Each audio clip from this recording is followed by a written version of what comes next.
Nifty set भी इसके बाद देखेंगे, ठीक है। तो आज हम लोग आर्थिक परिदृश्य कर लेते हैं। आर्थिक परिदृश्य, क्योंकि पिछले एक साल में लगभग जो इकोनॉमी में जो बदलाव आया, जो नई नई चीज़ें सूचनाएं जो आपके लिए लाभदायक हो सकता है, उसको लेकर के आए हैं हम। तो आप लोग आर्थिक परिदृश्य वाला पेज निकाल सकते हैं या फिर यहाँ से देख लीजिए। घर में जाके जब रिवाइज कीजिएगा तो इनमें से जो बात आपको नजर आएगा उसमें टिक आउट कर लीजिएगा, है ना। तो घर में जाके जब उस पेज को पढ़िएगा तो आपको लगेगा क्या क्या इंपॉर्टेंट है, क्योंकि जिसके बारे में आप पढ़ चुके होंगे, सुने होंगे, तो आपको वहाँ लग जाएगा क्या चीज़ है। उसी चीज़ से हम निकाल लिए हैं, क्योंकि वहाँ थोड़ा ज़्यादा होता था, यहाँ पेज पे दिखता नहीं था। यूट्यूब पे जाता तो वहाँ दिखता नहीं, इसलिए टाइप करवा लिए, ठीक है।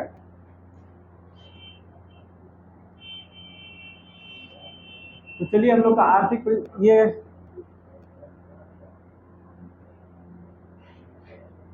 रिफ्रेश नहीं किया सर, एक मिनट थोड़ा सा रिफ्रेश कर लें।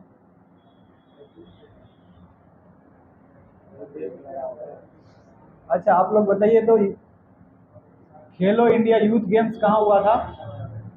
खेलो इंडिया यूथ गेम्स 2023 कहाँ हुआ है? कहाँ? मध्य प्रदेश में। कौन जीता था? साउंड वगैरह सब चीज देख लिया सर, साउंड सही है। मध्य प्रदेश में हुआ था। कौन जीता था? महाराष्ट्र। और खेलो इंडिया विंटर गेम्स कहाँ हुआ है? खेलो इंडिया विंटर गेम्स, खेलो इंडिया में 3 गेम्स होता है, खेलो इंडिया यूनिवर्सिटी गेम्स, खेलो इंडिया यूनिवर्सिटी गेम, खेलो इंडिया विंटर गेम्स। कहाँ हुआ? जम्मू कश्मीर में। जीता भी था कौन? जम्मू कश्मीर ही, ठीक है। खेलो इंडिया यूनिवर्सिटी गेम्स कहाँ हुआ इस बार? यूपी में हुआ। कौन जीता था? पंजाब यूनिवर्सिटी कहाँ का है? पंजाब का नहीं है, इसलिए पूछे। पंजाब यूनिवर्सिटी चंडीगढ़ का है, तो याद रखिएगा चंडीगढ़ का है पंजाब यूनिवर्सिटी। उसके बाद उसमें विजेता कौन रहा था यूनिवर्सिटी गेम्स में? जैन यूनिवर्सिटी बेंगलोर, जो पिछले बार का विजेता था, है ना। फीफा वर्ल्ड कप इस बार कहाँ आयोजित हुआ? कतर में। कहाँ चले गए ये कैसे हो गया सर?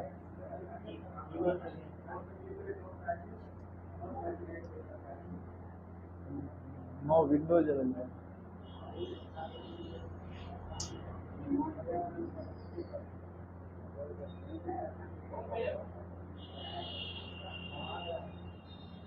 आ जाएगा।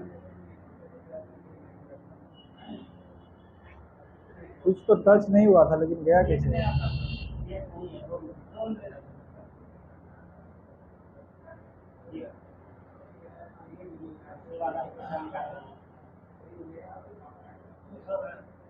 अच्छा इसमें ये ऐड है ना।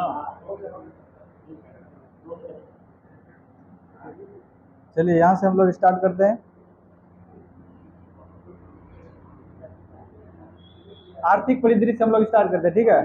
फीफा वर्ल्ड कप कहाँ हुआ था, क्या बताया आप लोग? फीफा वर्ल्ड कप 2022 वाला जो हुआ, कतर में हुआ। कौन जीता था? कौन इसमें? अर्जेंटीना जीता था। किसको पराजित करके? फ्रांस को। पिछले बार का विजेता कौन था? फ्रांस था, ठीक है। तो चलिए हम लोग आर्थिक परिदृश्य में देखेंगे, जिसमें इकोनॉमी के क्षेत्र में जो बड़ा बदलाव आया। सबसे पहला पॉइंट है आपका स्टील में। स्टील का दूसरा सबसे बड़ा उत्पादक कौन बन गया है? भारत। तो भारत देश स्टील का दूसरा उत्पादक है, तो प्रथम कौन है? प्रथम इसमें चीन है। तो भारत पहले कौन सा स्थान पे था? तीसरे स्थान पे। इसके बाद कौन था? जापान था। कौन था? जापान। तो जापान को पीछे करके हम लोग कितने स्थान पे आ गए? दूसरे स्थान पर। तो स्टील के उत्पादन में, इसी को इस्पात लिखेगा कहीं आपको, इस्पात के उत्पादन में भारत दूसरे स्थान पर, ठीक है। दुनिया का सबसे बड़ा नियोक्ता कंपनी, नियोक्ता बन गया कौन सा? रक्षा मंत्रालय, भारत सरकार। ये पेज मिसिंग है क्या? पेज मिसिंग है क्या?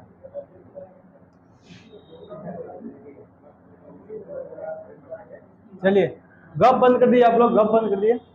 तो बताइए कि ये कौन सा दुनिया का सबसे बड़ा नियोक्ता, कौन सा विभाग बन गया है? नियोक्ता का मतलब है नियुक्ति देने वाला, यानी सबसे ज्यादा मतलब बहाली करने वाला कौन बन गया? रक्षा मंत्रालय। कौन सा पहल लाया था? अग्निवीर। चलिए मछली उत्पादन के मामले में भारत तीसरे स्थान पर है। कितने स्थान पर? तीसरे स्थान पर। किसके उत्पादन में? मछली उत्पादन में। उसके बाद ये विश्व की सबसे कम प्रजनन दर वाली दर्ज करने वाला जो देश रहा वो दक्षिण कोरिया रहा। कौन रहा? दक्षिण कोरिया। कहाँ? दक्षिण कोरिया की राजधानी सियोल। तो दक्षिण कोरिया के राष्ट्रपति कौन है अभी? Kim Jong. मून जे इन। कौन? मून जे इन। किम जोंग तो उत्तर कोरिया का है। तो विश्व की सबसे कम प्रजनन दर, यानी यहाँ में 0.86 इसका प्रजनन दर रहा। इंडिया का प्रजनन दर घट के कितना हो गया है? 2.0। कितना? 2.0। यानी प्रत्येक जो कपल है यहाँ 2 बच्चे पैदा कर रहे हैं, यहाँ 1 से भी कम पैदा कर रहे हैं। ठीक है, तो यहाँ आ जाइए। भारतीय बाजार में, इसका मतलब ये नहीं कि 1 से कम बच्चा पैदा हो सकता है क्या? पैदा होने का मतलब ये हो गया, इसको अगर आप 10 से गुना करेंगे तो कितना हो जाएगा, या 100 से गुना करेंगे तो कितना हो जाएगा? 86। यानी 100 कपल मिलकर के 86 बच्चे पैदा कर रहे हैं। ठीक है, कितना? 100 कपल में से कुछ ऐसे कपल होते हैं जो बच्चे नहीं हो रहे हैं वहाँ। तो ये दक्षिण कोरिया है। कहाँ? दक्षिण कोरिया। अभी आपको रोचक जानकारी आपको बताएं, आयरलैंड में अगर आप जाके निवास करते हैं तो आपको सरकार पैसा देती है। आयरलैंड में अगर विदेशी कोई आकर के निवास करता है तो उसको वहाँ के सरकार पैसा देती है निवास करने का।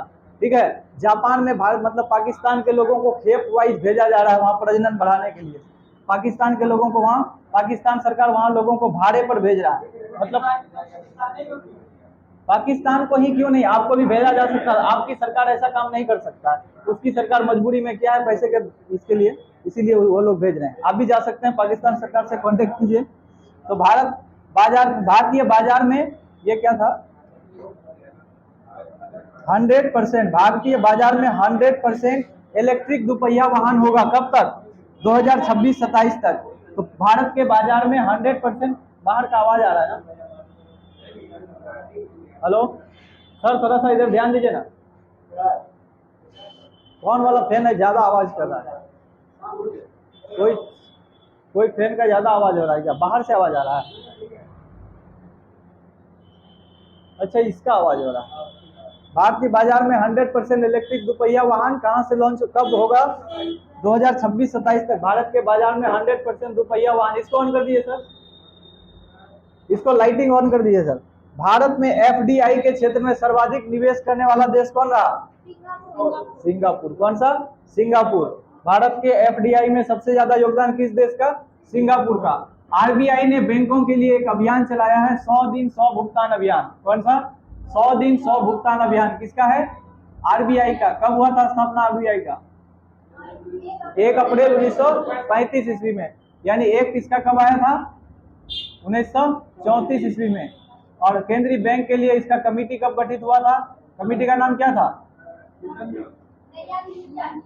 Young Hilton committee. कौन सा? Young Hilton committee. Hilton young committee था। क्या था? Hilton young committee. Hilton young committee की सिफारिश पर 1934 में एक एक्ट आया और 1935 में इसका स्थापना हुआ, 1 अप्रैल 1935 में। उसके बाद ये 2014 के बाद, यानी 9 साल में, पिछले 9 साल पूरा हो गया अभी वर्तमान केंद्रीय सरकार का। 9 साल में रक्षा निर्यात 23 गुना हो गया। कितना? रक्षा निर्यात 23 गुना। रक्षा के क्षेत्र में हम लोग 2 एक्सपो करते हैं, एरो इंडिया शो और डिफेंस एक्सपो। कहाँ हुआ डिफेंस एक्सपो? सब भूल गए आप लोग। डिफेंस एक्सपो, डिफेंस एक्सपो कहाँ हुआ था? गांधीनगर गुजरात में। गांधीनगर गुजरात में क्या हुआ था? Defence expo. इसका थीम क्या था? Path to pride. याद है? Path to pride, path to pride था। इसी में डीसा नाम का आप लोगों को लिखा है, डीसा नाम का नया एयरफोर्स स्टेशन बना था गुजरात में। ठीक है, ये था गांधीनगर। यहाँ डिफेंस एक्सपो हुआ था 2022 वाला।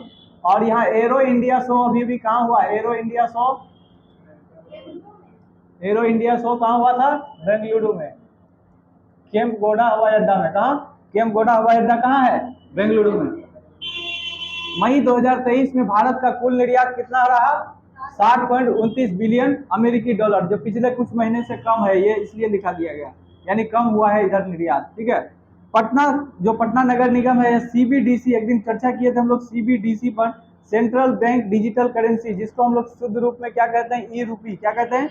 ई रूपी। ई रूपी को लागू करने वाला, उपयोग करने वाला पहला नगर निगम बन गया। कौन? पटना नगर निगम। इंपॉर्टेंट है, याद रखिएगा। पटना नगर निगम, ई रूपी या सीबीडीसी, कुछ भी लिखे आपको, दोनों का आंसर वही होगा। ई रूपी कब लॉन्च हुआ था इंडिया में? 1 दिसंबर 2022, याद नहीं रहता, आप लोग रिवाइज नहीं करते पुराना। 1 दिसंबर 2022 को क्या लॉन्च हुआ था? ई रूपी, यानी ये डिजिटल करेंसी है। डीसी का फुल फॉर्म डिजिटल करेंसी किसका? सेंट्रल बैंक का, यानी केंद्रीय बैंक कौन है? आरबीआई। इसके बाद ये ग्रीन सिटी इन को, ग्रीन सिटी रीन, इन नहीं है ये, ग्रीन सिटी रीन, ऋण को बढ़ावा देने के लिए केंद्र का 30% वित्तीय सहायता मिलेगा। अगर आप किसी भी सिटी में, या स्मार्ट सिटी हो या कोई भी सिटी हो, उसमें अगर ग्रीन प्रोजेक्ट पर काम हो रहा है, पर्यावरण के क्षेत्र में कोई काम हो रहा है, तो केंद्र सरकार उसमें 30% का अनुदान देती है। क्या करती है? पर्यावरण के क्षेत्र में होने वाले प्रोजेक्ट पर कितना प्रतिशत का अनुदान? 30% का। कौन देती है? केंद्र सरकार। कौन देती है? केंद्र सरकार। तो ग्रीन सिटी ऋण नहीं, इन नहीं है, यह ऋण है, ठीक है। ग्रीन सिटी ऋण, ग्रीन सिटी ऋण के लिए 30% का वित्तीय अनुदान। शिपिंग होगा, अच्छा शिपिंग, शिपिंग मीन्स क्या होता है? क्या होता है शिपिंग? पार्सल करना, यानी जल मार्ग के साथ, जल मार्ग में सामान का यहाँ वहां करना, मतलब ग्रीन पीस। अगर ग्रीन शिपिंग होगा वहां, मतलब क्या होगा? पर्यावरण प्रदूषण कम हो, या फिर नवीकरणीय ईंधन का प्रयोग करते हैं, उसके लिए कितना मिलेगा? 30% का। वेरी गुड, आप लोग सही कर दिए इसको। सिटी नहीं था, क्या था? शिपिंग था। उसके बाद क्लीन नोट, अभी 2000 रुपये बैन लगा है ना, 2000 रुपये को वापस ले रही है बैंक। तो ये कौन सा पॉलिसी के तहत? Clean note policy. क्या? Clean note. नोट मतलब यहाँ, ये नोट मतलब करेंसी है, नोट मतलब नहीं, नहीं, नोट मीन्स करेंसी।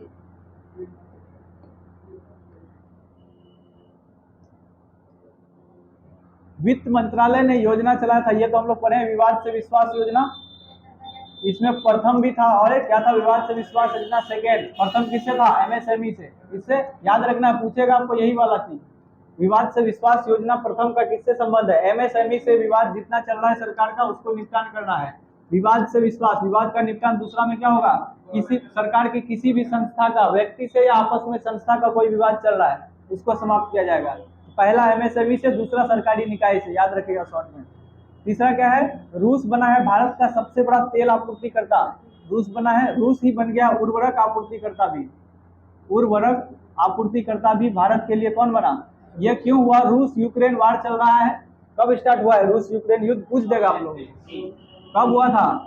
12 फरवरी 2022 को।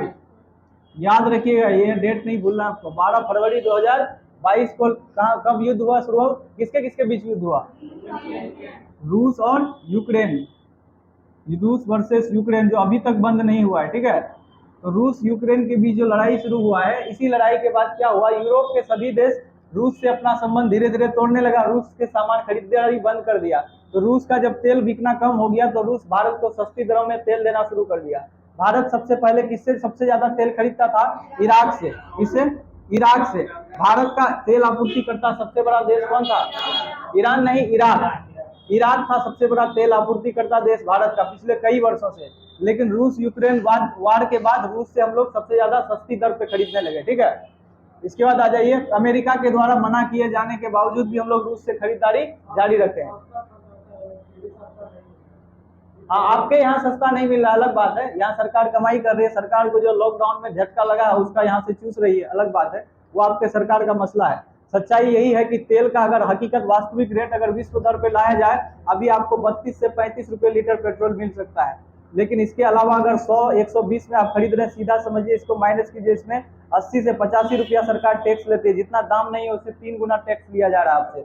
तो तेल पर सबसे ज्यादा सरकार टैक्स लेती है, इसीलिए उसको जीएसटी के दायरे से बाहर रखा गया है। अगर जीएसटी में लाया जाएगा तो हाईएस्ट टैक्स कितना होगा? 28%। इसमें कितना ले रही है? 300%। तो 300% लेने वाले चीज में सरकार को घाटा लग सकता है, इसीलिए जीएसटी के दायरे से पेट्रोलियम को क्या रखा गया है? बाहर रखा गया है।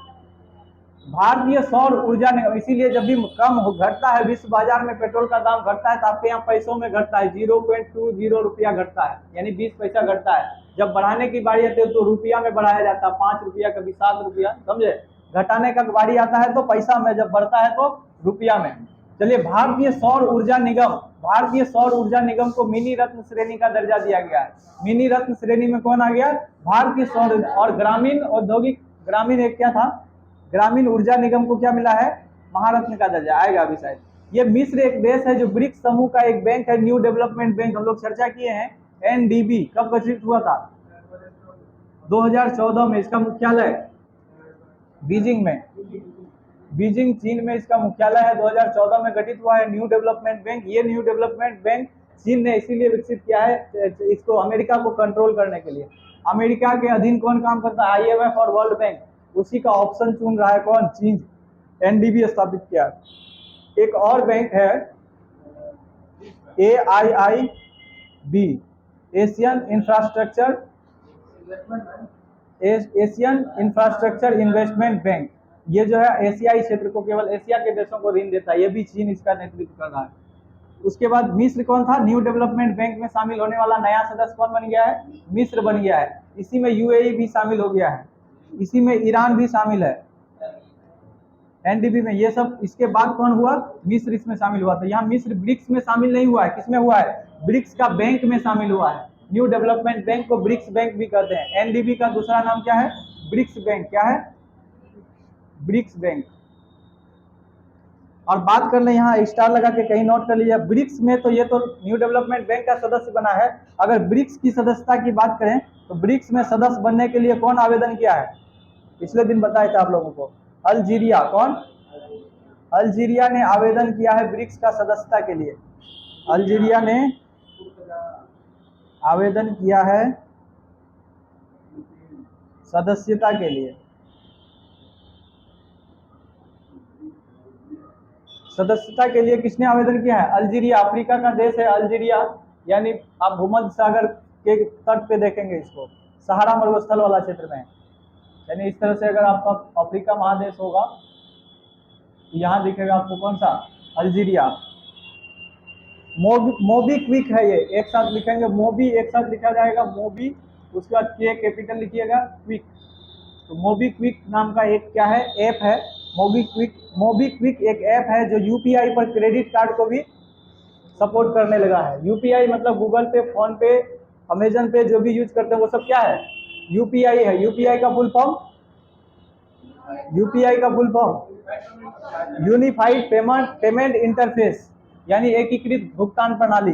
तो UPI जो है, UPI यूनिफाइड पेमेंट इंटरफेस, इसमें कौन कौन काम करता है? गूगल पे, फोन पे, उसके बाद पेटीएम, अमेजन पे, जितना है वो सब मोबाइल बैंकिंग जितना हम लोग कर रहे हैं वो क्या है? UPI है। UPI में क्या होता है? आपका अकाउंट से डायरेक्ट कनेक्शन होता है। लेकिन वैसा व्यक्ति जिसका गूगल पे, फोन पे अकाउंट बना हुआ नहीं है लेकिन ATM कार्ड है उसके पास, या क्रेडिट कार्ड को ही ATM कार्ड बोलते हैं, तो क्रेडिट कार्ड का नंबर अगर डायल कर देते हैं तो वहां से भी आपके अकाउंट से पैसा ट्रांसफर हो सकता है। ये पहला ऐप कौन करता है ऐसा? मोबीक्विक। तो मोबीक्विक एक ऐसा ऐप है जो UPI पर क्या करता है? क्रेडिट कार्ड को भी सपोर्ट करता है। इसी तरह का एक और बना है, ये तो ऐप है, वो है नेट, ये क्या बोलते हैं? गेटवे। यहाँ देखिए गेटवे है, एक गेटवे लिखा गया, गेटवे है। ये पहला गेटवे है रेजर पे। क्या नाम है? रेजर पे। सेम काम करता है UPI पर क्रेडिट कार्ड को सपोर्ट करने वाला ये पहला। अगर आपसे पूछे पहला पेमेंट गेटवे कौन है, ये नाम होगा रेजर पे। अगर पहला ऐप पूछे तो मोबीक्विक, समझे? अगर पहला गेटवे पूछे तो रेजर पे, कौन सा? रेजर पे। और पहला ऐप पूछे तो मोबीक्विक। ये बता रहे थे हम। ग्रामीण विद्युतीकरण निगम को 12वीं महारत्न कंपनी का दर्जा मिला है। यानी कितना महारत्न कंपनी है अभी? 12। कितना महारत्न कंपनी है? 12। तो ये ग्रामीण विद्युतीकरण निगम कौन सा? 12वां महारत्न कंपनी बन गया है। अमेजन बन गया है दुनिया का रूरल इलेक्ट्रिसिटी निगम का हो जाएगा कॉर्पोरेट, REC। वो सब बैंक का क्वेश्चन रेजर है, ये कहाँ का मतलब? रेजर पे कहाँ का है? थोड़ा सा सर्च कर लिए, इंडिया का होगा। इंडिया का है। UPI इंडिया ही शुरू किया है। और ऐसा नहीं कि UPI में हम लोग किसी देश का सहारा ले रहे हैं। हमारे UPI को कभी UAE सपोर्ट करता है, कभी अभी बांग्लादेश भी उसको लागू कर रहा है, UAE में उसको लागू किया जा रहा है। UPI तो इंडिया का है, ऐसा थोड़ी है विदेश का। रेजर पे इंडिया का ही है, इंडिया का ही कंपनी हो सकता है। देख लीजिए इंडिया में ही काम करता होगा कंपनी, भले किसी का है। UPI इंडिया में काम करता है, ठीक है। तो हम लोग क्या पढ़े थे? ग्रामीण विद्युतीकरण निगम भारत की कितना कंपनी, कौन सा कंपनी बना? महारत्न, 12वां। उसके बाद ये अमेजन बन गया है दुनिया का सबसे मूल्यवान ब्रांड। पहले कौन था? एप्पल। कौन था? तो एप्पल को पीछे करके कौन बन गया है मूल्यवान ब्रांड? सबसे बड़ा अमेजन। यानी अमेजन का कारोबार विश्व में सबसे ज्यादा है। विश्व में सबसे ज्यादा पैसा का कारोबार किसके पास है? अमेजन के पास। तो राष्ट्रीय MSME, ये MSME है, यानी लिख लीजिएगा MSME। राष्ट्रीय MSME 2022 का जो पुरस्कार मिला है वो ओडिशा को मिला है। ये अवार्ड है, राष्ट्रीय MSME अवार्ड किसको मिला है? ओडिशा को। इसी में आप नोट करके लिखिएगा, इसी में दूसरा स्थान किसको मिला था? अपने बिहार को। तो दूसरा स्थान MSME के क्षेत्र में काम करने के लिए दूसरा स्थान किसको मिला था? बिहार को। राष्ट्रीय सीमा शुल्क और GST का संग्रहालय कहाँ खुला है? गोवा में। GST संग्रहालय कहाँ में? गोवा में। राष्ट्रीय सीमा शुल्क का भी संग्रहालय कहाँ में? गोवा में। नीचे ये 100 अरब डॉलर प्रेषण। प्रेषण क्या होता है? इसका इंग्लिश होता है रेमिटांस। प्रेषण होता है विदेशों से पैसा को प्राप्त करना, जैसे प्रेषित करना। प्रेषित करना मतलब क्या होता है? भेजना। तो प्रेषण से, प्रेषित से बना प्रेषण। तो विदेशों से पैसा कमाई करके अपने देश भेजने के लिस्ट में भारत नंबर 1 में है पिछले 4-5 साल से। तो भारत एक ऐसा देश है जहाँ का व्यक्ति पूरे संसार के सभी देश में है ना। भारत एक ऐसा देश है जहाँ का व्यक्ति सभी देश में मिल जाएगा। और अमेरिका एक ऐसा देश है जहाँ हर देश का व्यक्ति मिल जाएगा, है ना। अमेरिका में सभी देश से लोग आकर बसे हुए हैं, इसीलिए कभी कभी प्रवासियों का देश कहा जाता है। किसको? अमेरिका को। और भारत सभी देश में प्रवास करने वाला है, समझे। तो भारत के लोग सब देश में है और अमेरिका में सभी देश के लोग हैं।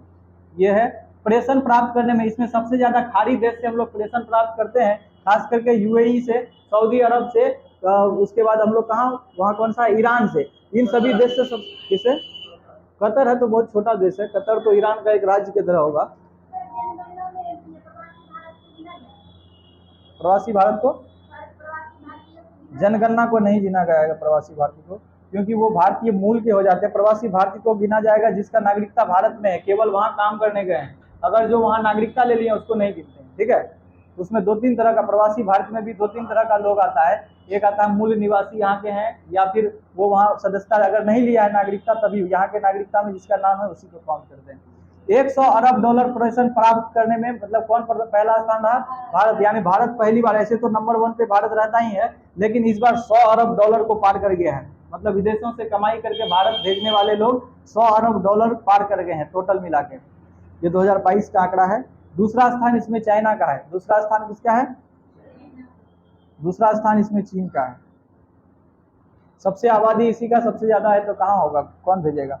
भारतीय उपभोक्ताओं के लिए कार्बन कैलकुलेटर, याद रखिएगा, कार्बन कैलकुलेटर लॉन्च किया गया मास्टर कार्ड के द्वारा। किसके द्वारा? मास्टर कार्ड के द्वारा। कौन सा?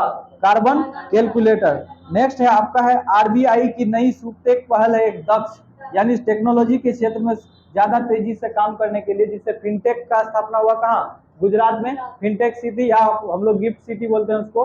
तो फिनटेक के क्षेत्र में, फाइनेंशियल टेक्नोलॉजी के क्षेत्र में ज्यादा अच्छे से काम करने के लिए कौन सा एक पहल लॉन्च किया? दक्ष। एक होता है दीक्षा। दीक्षा पोर्टल किससे संबंधित है?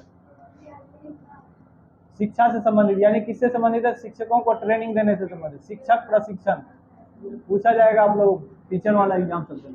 शिक्षक प्रशिक्षण से संबंधित किससे है? कौन सा है? दीक्षा पोर्टल। शिक्षा मंत्रालय का एक और पहल चला है परख। परख मिशन है एक। परख क्या है? स्कूली छात्रों के मूल्यांकन के लिए, स्कूली छात्र का जो प्रदर्शन है कैसा है, स्कूली छात्रों को परखने के लिए, परख से समझिए परखना, स्कूली छात्रों के प्रदर्शन का मूल्यांकन के लिए।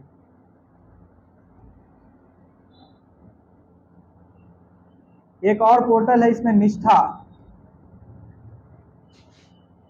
निष्ठा, या हिंदी में भी लिखा मिलेगा आपको निष्ठा। ये निष्ठा भी किससे संबंधित है? शिक्षकों के ट्रेनिंग के लिए। 40 लाख शिक्षकों को ट्रेनिंग देने का लक्ष्य रखा गया निष्ठा में। 2020 में आया था ये। निष्ठा पहल किससे संबंधित है? शिक्षकों को ट्रेनिंग देने से। अभी तक चल रहा है ये। निष्ठा है, परख है, और भी इसमें कुछ शिक्षा मंत्रालय का जितना चीज, हम टीचर वाले जितने लोग हैं सब चीज देख लीजिए। शिक्षा मंत्रालय का पोर्टल कभी अपने से भी खोल के देखिए, जो मिशन, जो अभियान उसके द्वारा चलाया जा रहा है, उन सब चीज को डिटेल पढ़ लीजिएगा। शिक्षा मंत्रालय बिहार सरकार का भी, शिक्षा मंत्रालय केंद्र सरकार का पोर्टल खोलिए और गूगल पे आपको मिल जाएगा। जो पहल चल रहा है, जिस पर सरकार काम कर रही है, उन सब चीज को देख लीजिएगा। विशेषांक सूचकांक, ये आप आ जाइए इसमें। ग्लोबल जेंडर गैप इंडेक्स 2023 का है ये। कौन जारी करता है? World economic forum. कौन जारी करता है? World economic forum. तो हम लोग इसमें खाली देखेंगे भारत का रैंक किसमें ज्यादा है, जो जरूरी होगा उसमें बता देंगे जारीकर्ता का नाम। ग्लोबल जेंडर गैप इंडेक्स में भारत का स्थान कितना है, 127वां। कितना है, 127वां स्थान है भारत का, इसमें जेंडर गैप इंडेक्स में। विश्व प्रेस स्वतंत्रता सूचकांक में कितना स्थान है, 161वां। कौन सा, 161वां। यानी हम लोग क्या कर रहे हैं, प्रेस स्वतंत्रता कम है हमारे यहाँ। उसके बाद आ जाइए विश्व खुशहाली रिपोर्ट में 126 था, लेकिन 136 हो गया। कितना हो गया, उसको सही कर लीजिएगा आप डाटा, 136वां चेक कर लीजिए। अगस्त का है ना, आप चेक कीजिए गूगल पे, 136 दिखाएगा, 136 है। वैश्विक उसमें कितना दिया है, उसमें 136 दिया है। अच्छा तो 26 हो गया, उसको सही कर लीजिए, सही बात, 126 हो गया। क्या बोले, नहीं नहीं दिखाई दो।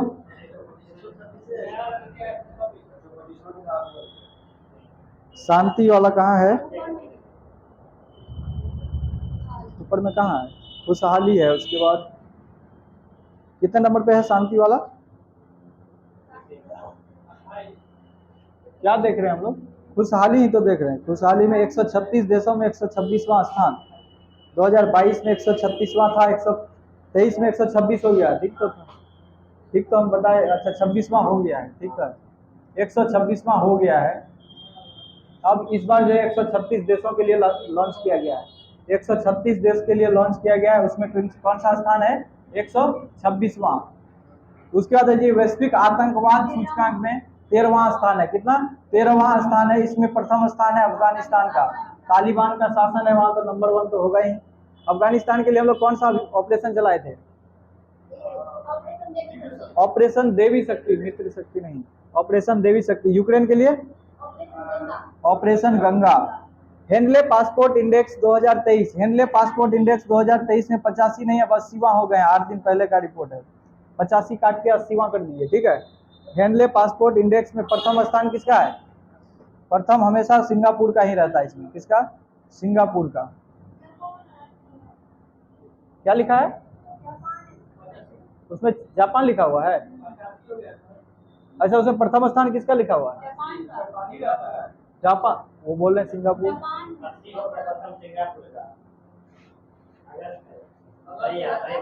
सिंगापुर हम सही बता रहे हैं, कहाँ है सिंगापुर, प्रथम तो है ही। आप लोग में जापान दिखा रहा है, अच्छा हाँ होता है, एक मंथ में नहीं, अब 1 साल का वो मान लिया पिछले महीना तक नहीं आया था, इस मंथ में आ गया रिपोर्ट। चलिए 85 नहीं 80 हो गया, 85 कट के 80 कर लीजिए। जलवायु परिवर्तन, यहाँ देखिए जलवायु से 3 सूचकांक आपको हमेशा कंफ्यूज करता है, एक जलवायु परिवर्तन प्रदर्शन, पर्यावरण प्रदर्शन, तीसरा है वैश्विक जलवायु जोखिम सूचकांक।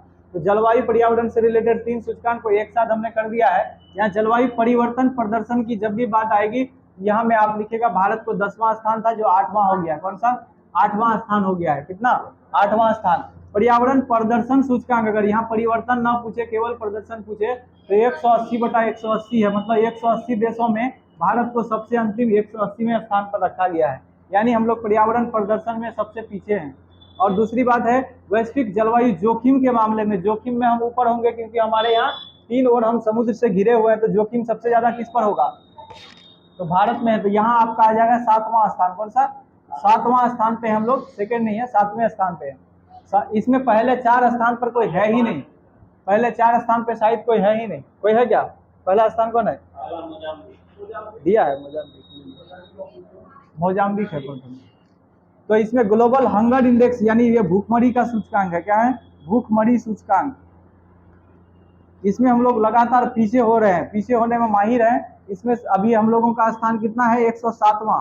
इससे पहले 2022 में हम लोग कहाँ से आए, 101वां से 107वां में आ गए। इससे पहले हम लोग कितने में थे, 94th में थे। यानी हम लोग इसमें तरक्की नहीं कर रहे हैं, नीचे जा रहे हैं। रोल नंबर पहले जिसका 94 था वो कहाँ आ गया, 107 में। यानी खाद्य सुरक्षा संकट हमारे यहाँ मंडरा रहा है, यानी हमारे यहाँ भूखमरी बढ़ती जा रही है। ठीक है, तो भूखमरी में हम वैसा प्रदर्शन नहीं कर पा रहे हैं, पीछे आ रहे हैं, देख रहे हैं। तो भूखमरी का याद रखिएगा, वर्ल्ड हंगर इंडेक्स। उसके बाद नवाचार सूचकांक, इनोवेशन के मामले में कौन सा स्थान है, ये 40वां स्थान है। कौन सा? 40वां स्थान है इनोवेशन के मामले में। मानव विकास सूचकांक, ये जारीकर्ता का नाम याद रखिएगा, ये यूएनडीपी जारी करता है। यूएनडीपी, इसको एचपीआई भी बोलते हैं, human HDI, human development index. इसको तीन आयाम है इसका, शिक्षा, स्वास्थ्य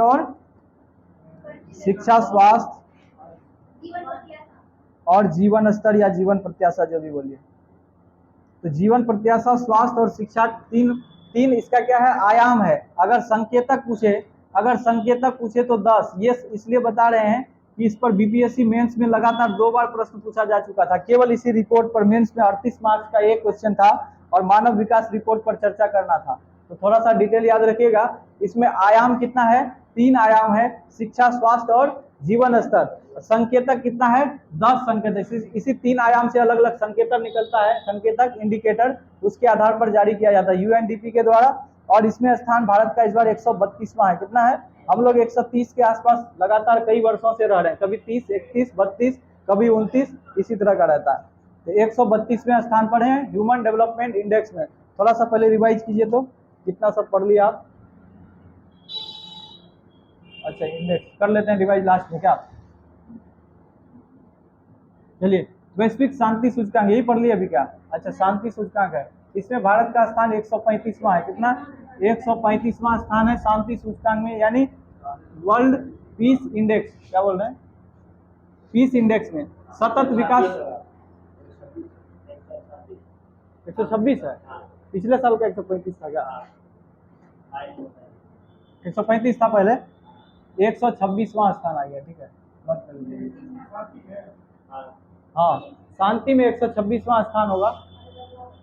सतत विकास सूचकांक यानी एसडीजी गोल कब आया था? बताए थे आप लोग को 2015 में पेरिस जलवायु समझौता से। कितना लक्ष्य है? कई एग्जाम में ये भी पूछा गया कि निम्नलिखित में से कौन सा लक्ष्य 17 लक्ष्य में शामिल नहीं है। तो आप लोग को 17 लक्ष्य याद नहीं भी करते हैं तो कम से कम इतना याद रखिए कि कितना लक्ष्य था, 17 लक्ष्य था।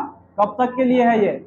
2015 से 2030 तक के लिए, इसीलिए याद रखना है। अभी समय आ गया है, 30 के आसपास आ गया, 15 से निकल के आधा पूरा हो गया है। तो सतत विकास सूचकांक में भारत का स्थान 120वां है ना? थोड़ा सा मिलाते रहिएगा, 120वां ही होगा। उसके बाद वैश्विक लोकतंत्र सूचकांक की बात करें तो भारत का पहले 53वां स्थान था, इस बार 46वां हो गया है। सही है ना? 46वां स्थान हो गया। कितना? 46वां स्थान। विश्व का सबसे बड़ा लोकतंत्र तो है, लेकिन हमारे यहाँ 46वें स्थान पर हमारा लोकतंत्र है। टोटल देश की संख्या क्या कितना है इसमें?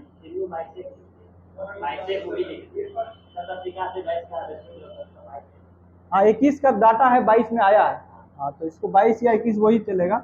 21 का डाटा है जो 22 में आया। कौन हुआ? सतत विकास 112 हो गया, नया डाटा बता रहे हैं। पिछला साल 120 था, तो 112 दीजिए, यहाँ से शून्य हटा दीजिए। 112वां स्थान किसका? सतत विकास सूचकांक में। ये 23 हो जाएगा, 22 का डाटा है, 23 में आया। उसके बाद यहाँ जाइए, अंतरराष्ट्रीय ये लोकतंत्र में बता रहे थे कि भारत विश्व का सबसे बड़ा लोकतंत्र है, लेकिन कितना है? कुल देश का संख्या कितना? 63 है क्या? इसमें 53वां तो पहले रैंक था हमारा। टोटल देश का संख्या कितना है इसमें?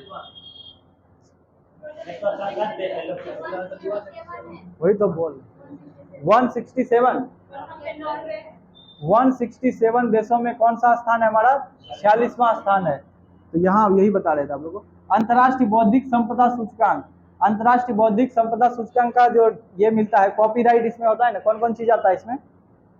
कॉपीराइट, और एक क्या आता है? कॉपीराइट, और एक क्या लेते हैं लोग? बौद्धिक संपदा में क्या क्या चीज आता है? बौद्धिक संपदा में कॉपीराइट आता है, और एक क्या होता है?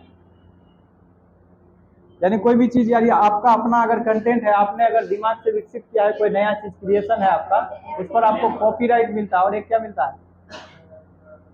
तो ये जो कॉपीराइट है एक तरह का क्या है? बौद्धिक संपदा है, यानी इंटेलेक्चुअल प्रॉपर्टी है आपका। ठीक है, इसी के बारे में सूचकांक जारी होता है। इसमें भारत का स्थान कितना? 40वां है। कितना है? कितना हो गया है? नया 42। अच्छा, पुराना डाटा हम बता रहे हैं, पुराना हमको ध्यान में है। तो 42वां स्थान किसका है? किसमें है? बौद्धिक संपदा सूचकांक में 42वां स्थान है। भ्रष्टाचार बोध सूचकांक में 85वां है। ये भी बदल गया क्या? ठीक है, 85वां है। किसमें? हाँ, बौद्धिक संपदा में अमेरिका हमेशा नंबर 1 पे रहता है। टैलेंट वहीं सबसे ज्यादा है, तो कॉपीराइट कौन लेगा? हम लोग इसमें 1 में नहीं है, दुर्भाग्य वाली बात है। तो मौका है आप लोग के पास, ऐसा देश बनाइए कि नंबर 1 में आ जाए, तो आप लोग का नाम हो जाएगा, है ना। तो वैश्विक रिश्वत जोखिम सूचकांक में भारत का स्थान कितना है? 82वां। रिश्वत में, घूस लेने में के मामले में हम लोग 82वें स्थान पे हैं, ठीक है। तो रिश्वत जोखिम, जोखिम है क्या ये?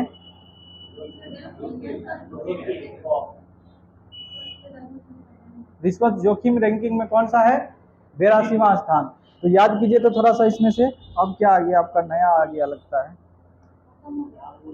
आज के लिए इतना ही था लगता है। हाँ, चलिए तो पीछे से चलते हैं, आज रिवाइज करते हैं, ऊपर से आते हैं। बताइए, स्टील के उत्पादन में भारत का स्थान।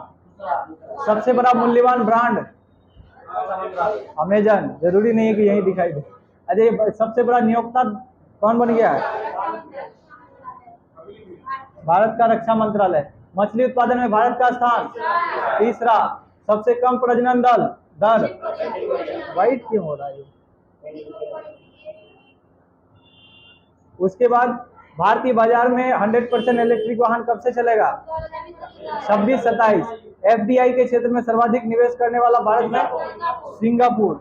नेक्स्ट चलिए आप लोग, आरबीआई ने कौन सा अभियान चलाया? 100 दिन 100 भुगतान अभियान। भारत 9 साल में कितना गुना तरक्की किया रक्षा निर्यात में? 23 गुना। कितना? ये ऐसा क्यों हो रहा है? उसके बाद ये मई 2023 में कितना रहा कुल निर्यात? 7.29 अरब डॉलर, है ना। पटना नगर निगम कौन सा नगर निगम बना? सीबीडीसी उपयोग करने वाला पहला। उसके बाद बताइए, 30% वित्तीय सहायता किसमें मिलेगा? ग्रीन शिपिंग ऋण में। यहाँ ऋण है आपका। उसके बाद क्लीन नोट किस पॉलिसी के तहत 2000 के नोट को बंद किया गया? उसके बाद आ जाइए, विवाद से विश्वास योजना किस मंत्रालय का? एमएसएमई। किस मंत्रालय का? वित्त मंत्रालय का योजना। ये कौन चलाया है? वित्त मंत्री चलाया है। किसके लिए? एमएसएमई के लिए और अन्य निकाय के लिए। विवाद से विश्वास योजना किस मंत्रालय का? वित्त मंत्रालय। तेल आपूर्तिकर्ता देश सबसे बड़ा? रूस। कौन सा, किसको मिला मिनी रत्न का दर्जा? भारतीय सौर ऊर्जा निगम। ब्रिक्स के न्यू डेवलपमेंट बैंक में नया देश कौन शामिल हुआ? मिस्र। क्रेडिट कार्ड यूपीआई में सपोर्ट करने वाला पहला ऐप? पहला गेटवे रेजर पे। 12वीं महारत्न कंपनी? ग्रामीण विद्युतीकरण निगम। मूल्यवान ब्रांड सबसे बड़ा? अमेजन। एमएसएमई पुरस्कार किसको मिला? ओडिशा को। ओडिशा के मुख्यमंत्री कौन है? नवीन पटनायक। राष्ट्रीय सीमा शुल्क और जीएसटी संग्रहालय कहाँ? 100 अरब डॉलर प्रेषण प्राप्त करने वाला पहला देश भारत। कार्बन कैलकुलेटर कौन लॉन्च किया? सुपरटेक पहल सुप्रीम कोर्ट का क्या नाम है? दक्ष। ग्लोबल जेंडर गैप इंडेक्स में रैंक भारत का 127वां। उसके बाद विश्व प्रेस स्वतंत्रता सूचकांक में 161वां। विश्व खुशहाली रिपोर्ट में 126वां। वैश्विक आतंकवाद सूचकांक में 13वां। प्रथम स्थान अफगानिस्तान। हेनले पासपोर्ट इंडेक्स में प्रथम स्थान। नेक्स्ट है आपका जलवायु परिवर्तन प्रदर्शन सूचकांक में 8वां। पर्यावरण प्रदर्शन सूचकांक 180वां। वैश्विक जलवायु जोखिम सूचकांक में 7वां। ग्लोबल हंगर इंडेक्स में 107वां। वैश्विक नवाचार सूचकांक में, मानव विकास सूचकांक में कौन जारी करता है? कितना आधार है इसका? आयाम कौन कौन? शिक्षा, स्वास्थ्य और जीवन स्तर। वैश्विक शांति सूचकांक में कौन सा स्थान? 126वां। सतत विकास सूचकांक में 112वां। कितना सतत विकास है? सतत विकास का लक्ष्य कितना है? 17 लक्ष्य है। लोकतंत्र सूचकांक में भारत का स्थान 46वां। कितने देशों में? 167 देशों में। अंतर्राष्ट्रीय बौद्धिक संपदा सूचकांक में 42वां। प्रथम स्थान अमेरिका का। भ्रष्टाचार बोध सूचकांक में, कभी कभी भ्रष्टाचार बोध आएगा या इंग्लिश में परसेप्शन आएगा। भ्रष्टाचार धारणा या भ्रष्टाचार बोध सूचकांक कितना स्थान है? 85वां। वैश्विक रिश्वत जोखिम सूचकांक 82वां। यही था लास्ट का। हाँ, तो अब हम लोग इससे आगे कल करेंगे, और जब बिहार स्टार्ट होगा तो वो इन्फॉर्मेशन मिल जाएगा। क्या बोले? एग्जाम बचा हुआ, देखते हैं, अगर यहाँ नहीं भी हो पाया तो यूट्यूब पर आप लोग को वीडियो मिल जाएगा, 2-3 वीडियो में समाप्त कर देंगे बिहार, कोशिश करते हैं। और जिनको यहाँ करना रहे, इसके बाद प्रैक्टिस सेट लेकिन ज्वाइन कीजिएगा अगर आप लोग के पास टाइम है, क्योंकि इसके बाद दरोगा का भी एग्जाम होने वाला है, अभी तो बाहरी आया नहीं, बीपीएससी का एग्जाम होगा। तो प्रैक्टिस सेट में अगर आप जुड़े रहेंगे तभी आपका फायदा होगा, और ऑफलाइन प्रैक्टिस सेट ज्यादा मायने रखेगा आपके लिए, क्योंकि उसके साथ साथ हम लोग जीएस भी, जो भी क्वेश्चन यहीं पे होगा, टाइमिंग आप लोग को बता दिया जाएगा, ठीक है।